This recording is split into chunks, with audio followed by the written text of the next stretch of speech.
नमस्ते कर वक्तव्य आरंभ करुच्ची। तत्सहित आमर प्रिय मुख्यमंत्री तथा दलर मुख्य आंकर श्री चरण मोर शत शत जोहार एवं ये उपस्थित थिबा मोर प्रिय नेता अरुण भाई, प्रिय बादल भाई, मोर प्रिय सस्मित भाई एवं आमर अरूप बाबू एवं मिशन पर्व समस्त उपस्थित थिबा समस्त अतिथिवृंद, मीडिया भाई मैंने, जिला परिषद प्रेसिडेंट महोदय, आज विशेष किसी कहना चाहूनी।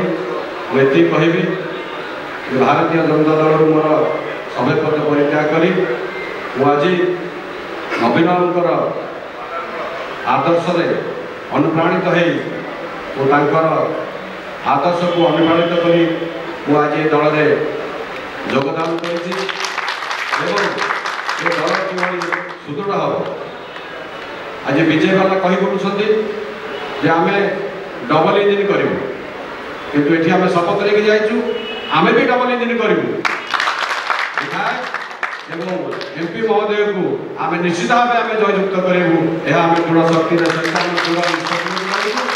आगामी दिन में ओडिशा अद्वितीय खाली ओडिशा नुहति ओडिशा नुहे भारत नुहे सारा विश्व आज ख्याति नाम मैंने प्रदर्शित हो विश्व एक नूतन अध्याय सृष्टि कर मानवर मुख्यमंत्री श्रीजुक्त नवीन पट्टनायक महोदय।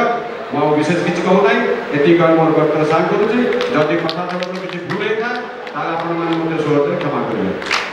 हेलो 10th एग्जामिनीज आपण मैंने एमती एक स्कूल खोजुंट कि जो इंटीग्रेटेड कोचिंग पाइपर तेरे टीएससी गुरुकुल जोग दिंतु जहाँ एकेडमिक लर्निंग पार्टनर फिजिक्स वाला सहित अनुमोदित। कॉल 9438782020।